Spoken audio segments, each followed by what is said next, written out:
አድማጭና ተመልካቾቻችን ለዚህ ጊዜ ስላደረሰን እግዚአብሔር ይመስገን።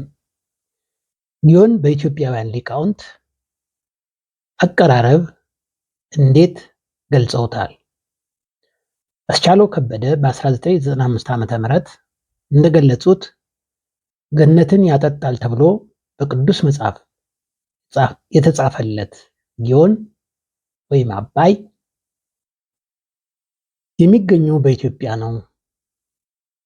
እግዚአብሔር አምላክም ለማየት ደስ የሚያሰኘውን ለመብላትም መልካም የሆነውን ዛፍ ሁሉ በምድር አበቀለ። ወንዝንም ገነትን ያጠጣ ዘንድ ከኤደን ይወጣ ነበር። የሁለተኛው ወንዝ ስም ጊዮን ነው።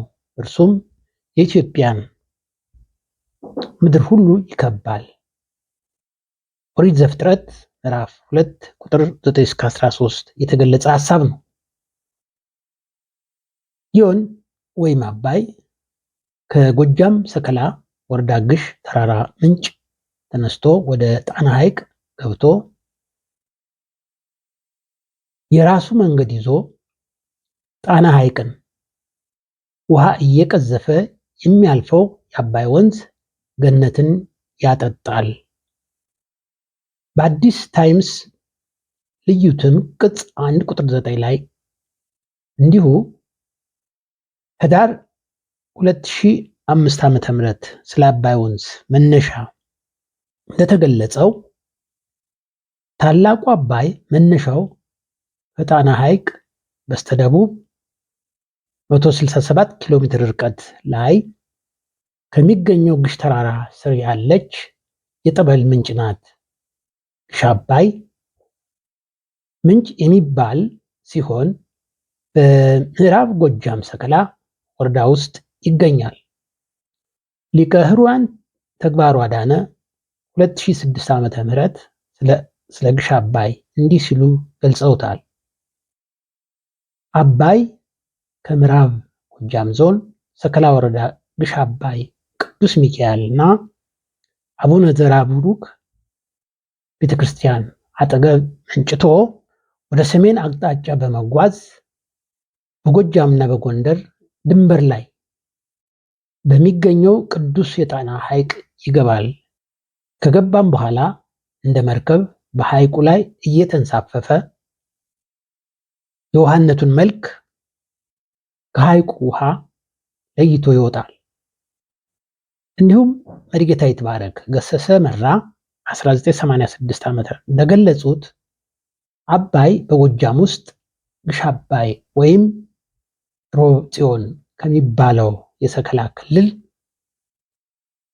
ከዘራ ቡሩክ ቤተክርስቲያን ስር ተነስቶ መጋቢ ወንዞችን እያጠራቀመ በጎጃምና በጎንደር መካከል ወዳለው ጣና ሐይቅ ይገባል። አባይ በጎጃምና በጎንደር መካከል ወዳለው ጣና ሐይቅ ይገባና ጣና ሐይቅን እየተረተረ ያልፋል ሲሉ ገልጸዋል። እንዲሁም ጌትነት ኒዮ አባይ ሐረግ ሆነ በሚል ርዕስ ሚያዝያ 2003 ዓ.ም ከቀረበው የግጥም ጽሑፍ ናሙና ወስደን እንየው።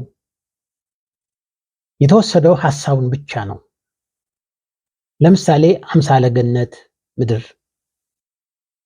እንግዲህ የገነት ተምሳሌት የሆነች መሆኗን ነው የሚገልጸው።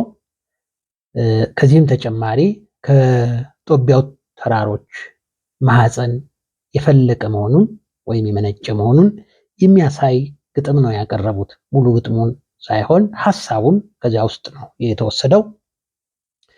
ከዚህም ከሰከላ ተነስቶ እስክንድሪያ ድረስ እስከ ህንድ ውቅያኖስና ሜዲትራኒያን ባህር